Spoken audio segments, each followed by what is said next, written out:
Bom, pessoal, dando continuidade, agora nós vamos avançar no nosso estudo. Nós vamos iniciar agora a chamada classificação dos comportamentos criminosos, a classificação dos crimes.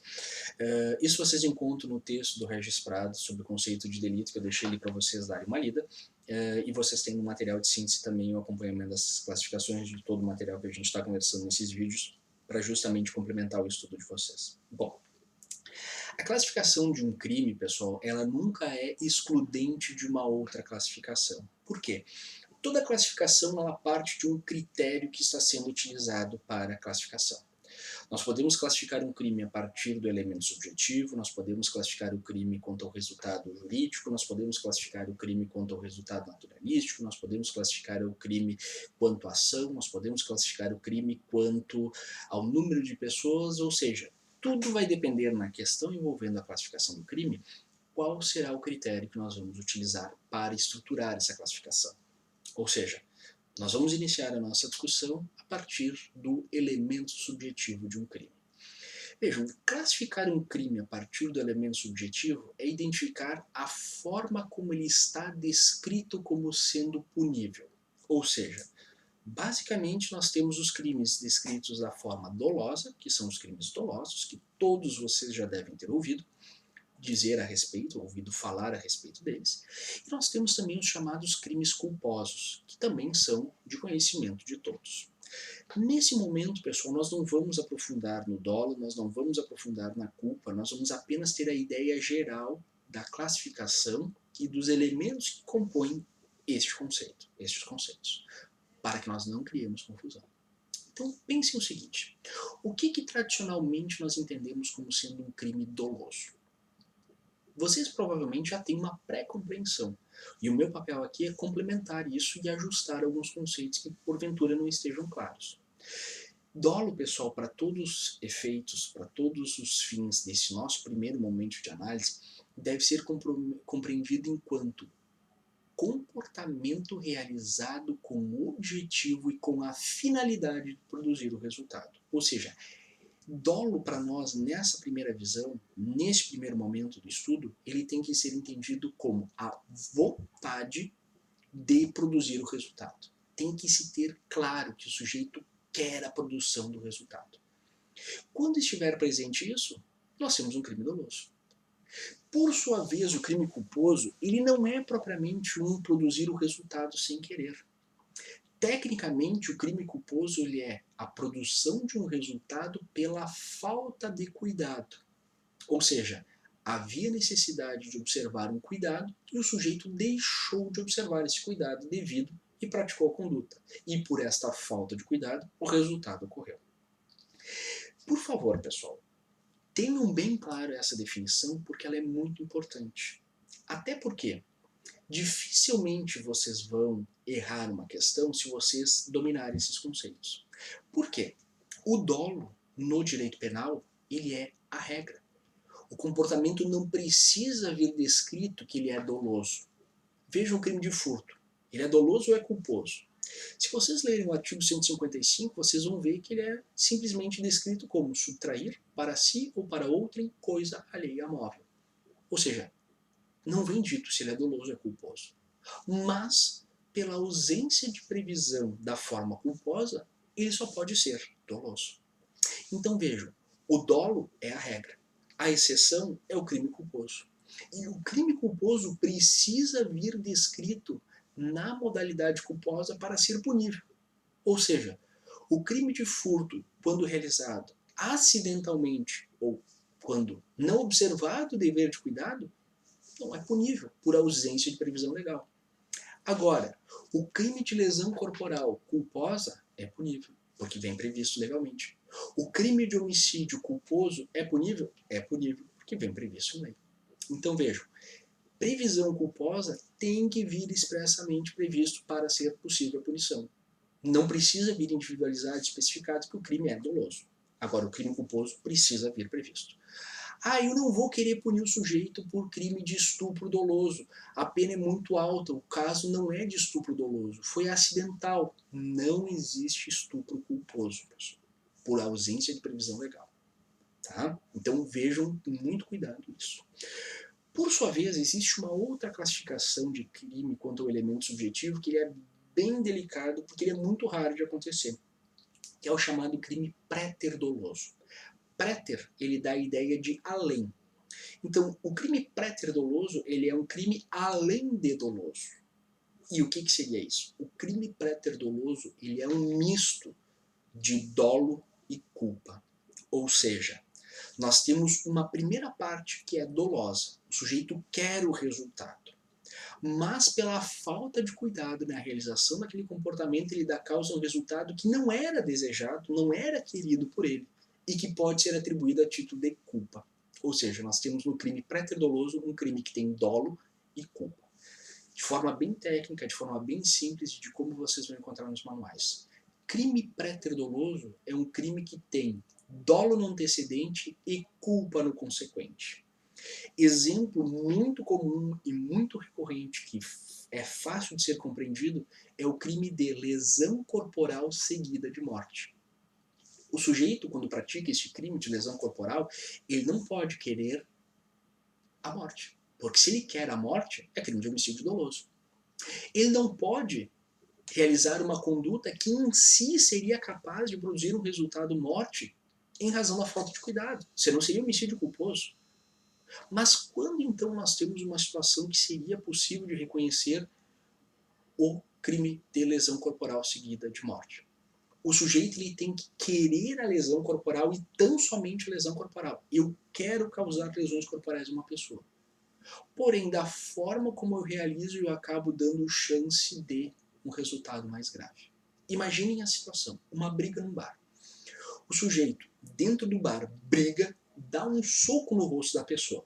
Alguém acha que essa pessoa quer matar alguém dando um soco? Dificilmente vai ser viável. Alguém acha que dando um soco é possível que essa pessoa venha a morrer por culpa? Também é muito difícil. Agora, ninguém vai duvidar que ao dar um soco em alguém, eu quero causar lesões corporais. Ok? Eu quis causar lesões corporais. Só que ao dar o soco no rosto dessa pessoa, ela se desequilibra, cai, bate a cabeça na quina de uma mesa e vem a ter um traumatismo craniano e morre. Essa morte não pode ser atribuída a mim a título de dolo. Também não pode ser uma morte criada diretamente, atribuída diretamente a mim a título de culpa, porque eu tive um comportamento doloso anterior. Então, nesses casos, nós vamos ter a situação de préter-dolo, ou seja, dolo no antecedente, culpa no consequente. Tá, pessoal? Não preciso dizer para vocês que as situações de crimes préter-dolosos no ordenamento jurídico brasileiro são muito raras. É muito raro isso acontecer em situações técnicas legais, e eu não posso criar uma situação de préter-dolo onde não está prevista esta forma legal. Então, tentem pensar sempre da seguinte forma.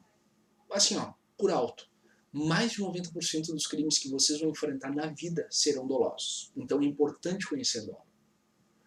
Uns 18% dos casos, aliás, uns 8% dos casos que vocês vão enfrentar, 90% dolosos, 8% são crimes culposos e menos de 2%, para não dizer 2% exato, para facilitar nossa conta, seriam situações de préter-dolo. Tá, pessoal? Então, muito cuidado com essas classificações. É evidente que o nosso estudo, que a nossa compreensão e a nossa atenção maior será para os crimes dolosos e culposos, que nesse momento vocês precisam ter bem claro que são situações subjetivamente distintas, ou seja, estão relacionadas à forma como o sujeito age para buscar o resultado, no crime doloso querendo a produção do resultado, e no crime culposo dando causa a este resultado por uma falta de cuidado devido do caso concreto. Ok, pessoal? Outro critério de classificação que eu quero aproveitar esse vídeo para gravar para vocês, ele também está relacionado ao resultado. Ou seja, nós podemos classificar o crime quanto ao resultado jurídico. Ou seja, o resultado ele poderá ser o resultado jurídico ou o resultado naturalístico de um crime.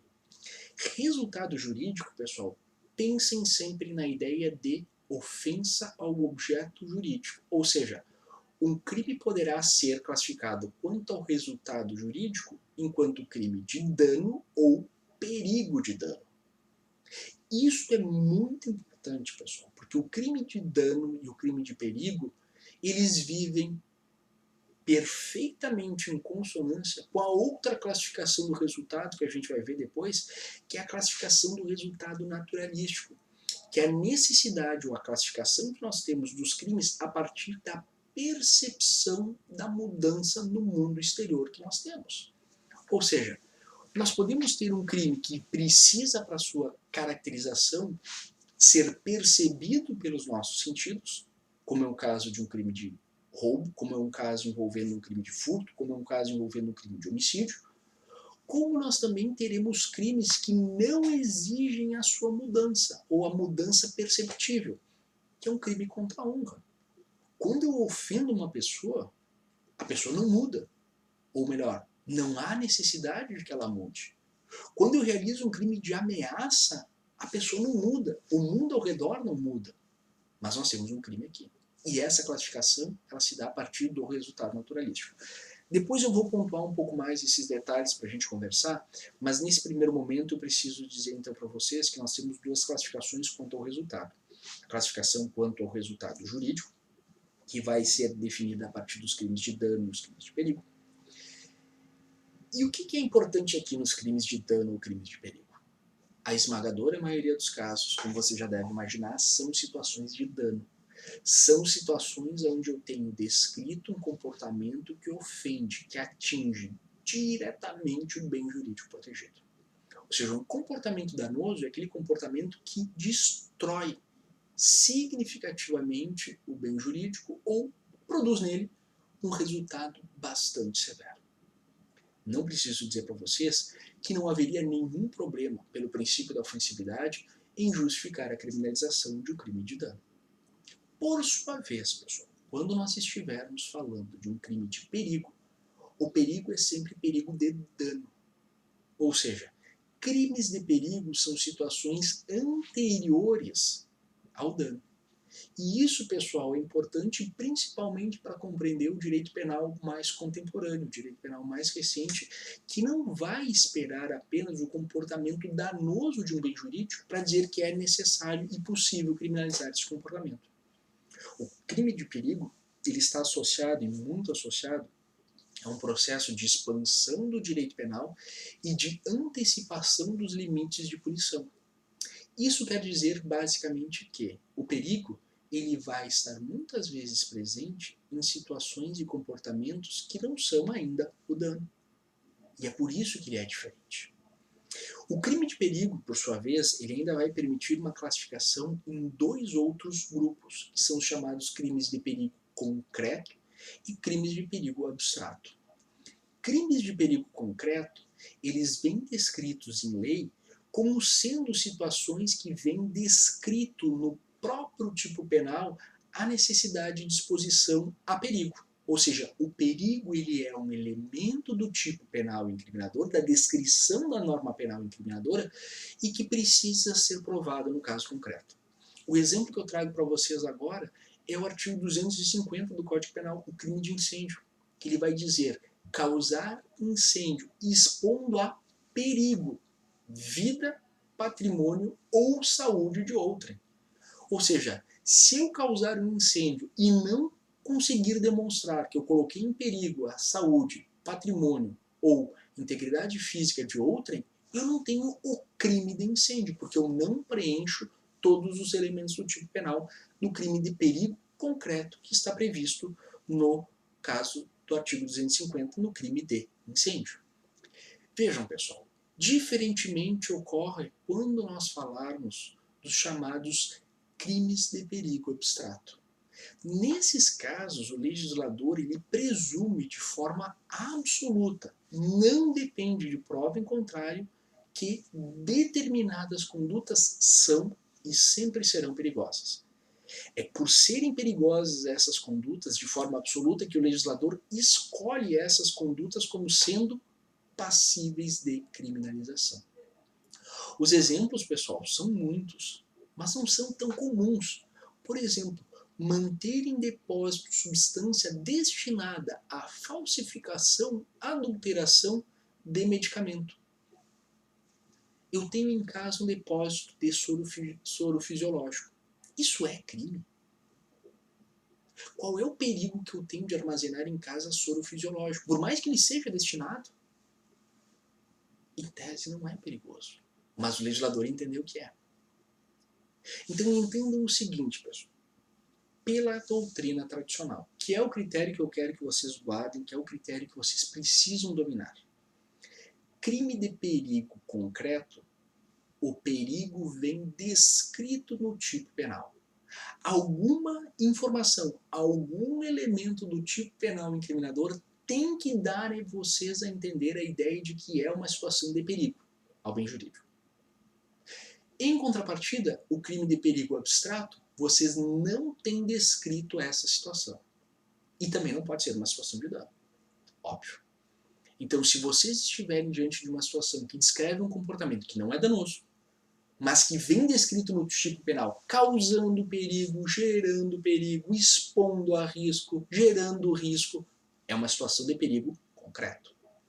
Agora, se vocês estiverem diante de um outro comportamento que também não é descrito como um dano, não é um homicídio, não é um furto, não é um sequestro, mas vocês entendem que existe uma situação de exposição a perigo, de geração de uma conduta posterior que venha causar um dano, e não vem descrito essa situação de perigo no tipo penal incriminador, aí vocês estão falando de uma situação de perigo abstrato.